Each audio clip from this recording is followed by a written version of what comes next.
তুমি ছাড়া তো আমাদের আর কেউ নাই, তুমি ছাড়া তো আমার আর কেউ নাই। আল্লাহ গো, তুমি যদি মাফ না করো কে আমাকে মাফ করবে? তুমি যদি মাফ না করো কে আমাকে মাফ করবে? তুমি যদি আমাকে মাফ করো তাহলে তোমার কোনো দিকে কমবে না, তুমি যদি আমাকে মাফ না করো তোমার কোনো দিকে বাড়বে না। আল্লাহ গো, তুমি আমাকে মাফ করে দাও। সারাটা জীবন অন্যায় কাজ করেছি, সারাটা জীবন নাফরমানি করেছি, আমার কাছে কালেমার দাওয়াত কম আসে নাই, আমার কাছে কালেমার দাওয়াত কম আসে নাই, আমাকে লোকেরা কম বোঝায় নাই। ওগো আল্লাহ, তুমি আমাকে মাফ করে দাও। মাফ না করলে কোথায় যাব, কার কাছে যাব? বাবা যখন মারে তখন মার কাছে আশ্রয় নেওয়া যায়, মা যখন প্রহার করে তখন বাবার কাছে আশ্রয় নেওয়া যায়, বাবা মা যখন প্রহার করে তখন দুনিয়ার কারো না কারো কাছে আশ্রয় নেওয়া যায়। ওগো আল্লাহ, ওগো মালিক, তুমি যদি আমাকে মারো, তুমি যদি আমাকে আযাব দাও, ওগো আল্লাহ কার কাছে যাব, কার কাছে গিয়া মাফ চাইবো? ওগো আল্লাহ মেহেরবানি করে মাফ করে দাও।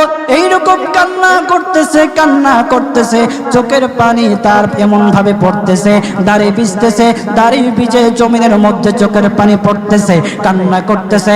বান্দাটা কান্না করতে করতে করতে করতে আমার আল্লাহর কাছে এমন গ্রহণযোগ্যতা অর্জন করেছে, মহান আল্লাহ রাব্বুল আলামিন তার ডাকে সাড়া দিয়া তার জিন্দেগির সব গুনাহ মাফ করে দিয়েছেন।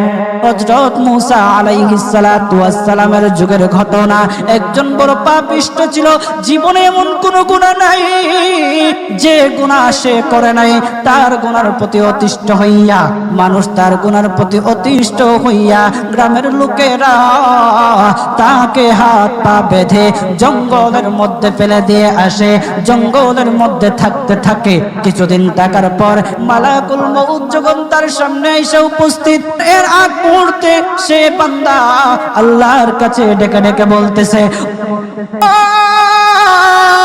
ওগো মালিক, তুমি ছাড়া তো আমাদের আর কেউ নাই, তুমি ছাড়া তো আমার আর কেউ নাই।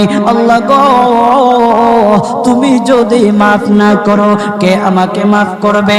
তুমি যদি মাফ না করো কে আমাকে মাফ করবে? তুমি যদি আমাকে মাফ করো তাহলে তোমার কোনো দিকে কমবে না, তুমি যদি আমাকে মাফ না করো তোমার কোনো দিকে বাড়বে না।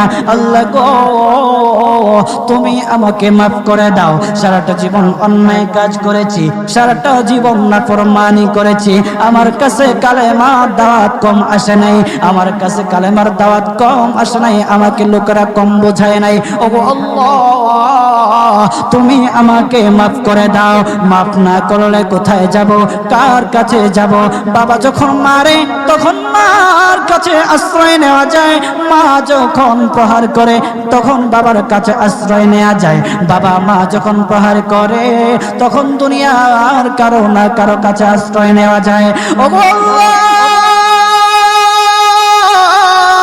ওগো মালিক, তুমি যদি আমাকে মারো, তুমি যদি আমাকে আযাব দাও, ওগো আল্লাহ কার কাছে যাব, কার কাছে গিয়া মাফ চাইবো? ওগো আল্লাহ মেহেরবানি করে মাফ করে দাও।